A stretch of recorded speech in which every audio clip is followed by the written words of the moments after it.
Hello दोस्तों। स्वागत है आप सभी का एक बार फिर से मिस्टर मैथ के यूट्यूब चैनल पर।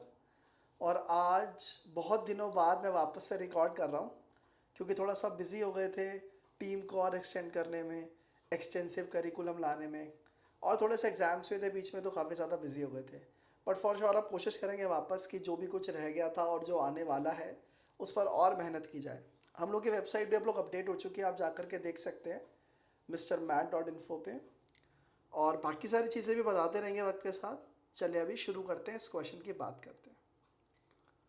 तो क्वेश्चन नंबर 17 है, ये जून 2023 का पेपर था जिसे मैंने 16 क्वेश्चंस ऑलरेडी अपलोड कर दिए थे और फिर रह गया था, राइट।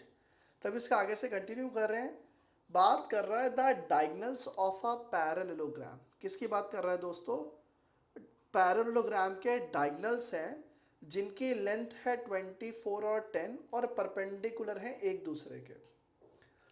अब ऐसे डायगनल्स जो कि एक दूसरे के परपेंडिकुलर हैं, राइट, और पैरेललोग्राम के डायगनल्स हैं। अब आपको पता है यार, पैरेललोग्राम के जो डायगनल्स होते हैं वो परपेंडिकुलर नहीं होते, बाइसेक्ट ज़रूर करते हैं इक्वली लेकिन परपेंडिकुलर नहीं होते। अच्छा, परपेंडिकुलर किसके होते हैं? परपेंडिकुलर होते हैं रेक्टेंगल के, राइट।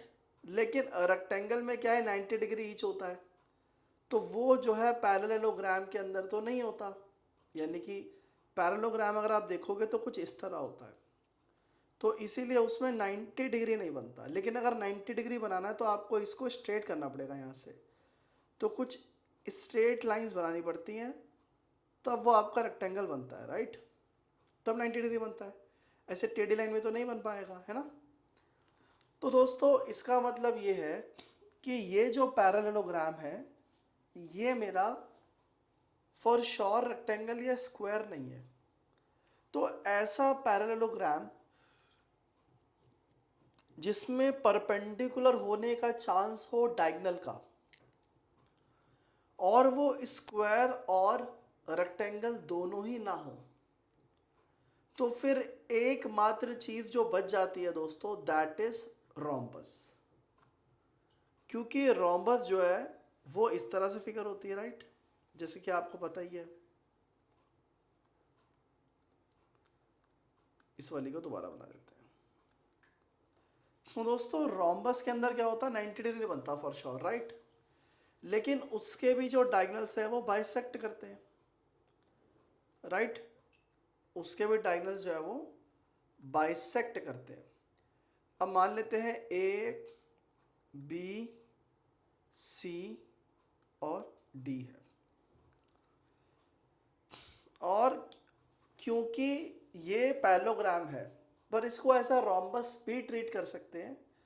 क्योंकि पैरेललोग्राम के अंदर अगर मैं जो ये मेरे डायगनल्स हैं इनको अगर मैं परपेंडिकुलरली बाइसेक्ट करा दूं तो फिर मेरा वो पैरेललोग्राम रोम्बस बन जाता है, राइट। ये पैरेललोग्राम स्क्वायर भी बन सकता था, रेक्टेंगल भी बन सकता था। कब?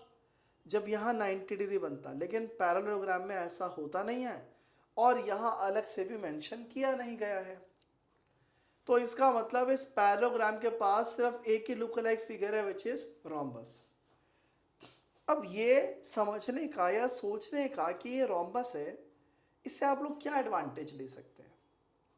इसका फ़ायदा ये है दोस्तों कि क्योंकि आपको इसका एरिया निकालना है और आपको एरिया ऑफ रोम्बस पता है which is half into product of diagonals, half into product of diagonals.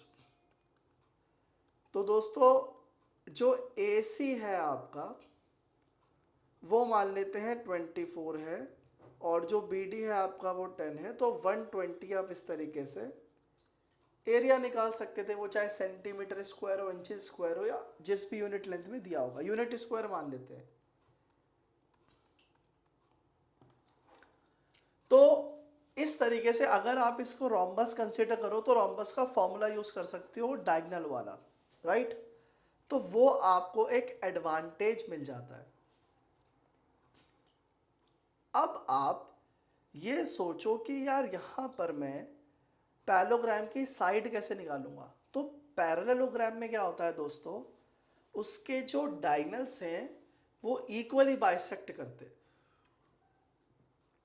तो ये जो 24 है ये 12 12 में टूट जाएगा, और ये जो 10 है ये 5 5 में टूट जाएगा, राइट। ऐसी बात है ना दोस्तों। भाई ये जो पैलोग्राम है, अच्छा मेरा, ओके, तो मैं कह रहा था दोस्तों कि आप इस रोम्बस की किसी भी साइड को निकाल सकते हो with the help of Pythagoras theorem. और अगर आप पाइथागोरस थ्योरम लगाएंगे तो ये 13 यूनिट आ जाएगा। आप चाहें तो लगा करके देख लें, अगर नहीं पता आपको पाइथागोरस थ्योरम क्या है, तो दोस्तों उसमें क्या होता है कि अगर इस पॉइंट को एओ मान लो, तो एओ का जो स्क्वायर है ना और ओबी का जो स्क्वायर है वो इक्वल हो जाता है दोस्तों ए बी के स्क्वायर के। तो फिर आप वही वैल्यू पुट करते हैं, तो 12 का स्क्वायर 144 और ओ बी यानी कि 5 का स्क्वायर 25 हो जाएगा 169। और फिर यही वाला स्क्वायर जब उधर जाएगा तो स्क्वायर रूट में बदल जाएगा और ये 13 आ जाएगा। और क्योंकि रोम्बस है सारे साइड्स इक्वल है तो सारी साइड्स ही 13 आ जाएंगी। तो इस तरीके से आप इस क्वेश्चन को कर सकते थे। उम्मीद है आपको समझ में आ गया होगा दोस्तों। सैनिक स्कूल का और आरएमएस का नया बैच भी स्टार्ट होने वाला है, तो आप में से जो कोई भी तैयारी करने के बारे में सोच रहा हो आप एनरोल कर सकते हैं, कॉल कर सकते हैं या फिर हमारी वेबसाइट पर जाके फॉर्म फिल कर सकते हैं, और हमारी सेल्स टीम आपको काउंसलर ज़रूर कॉल कर लेंगे, राइट। चले दोस्तों, आज के लिए इतना ही, मिलते हैं आप लोगों से कल। Till then take care of your self. जय हिंद, जय भारत।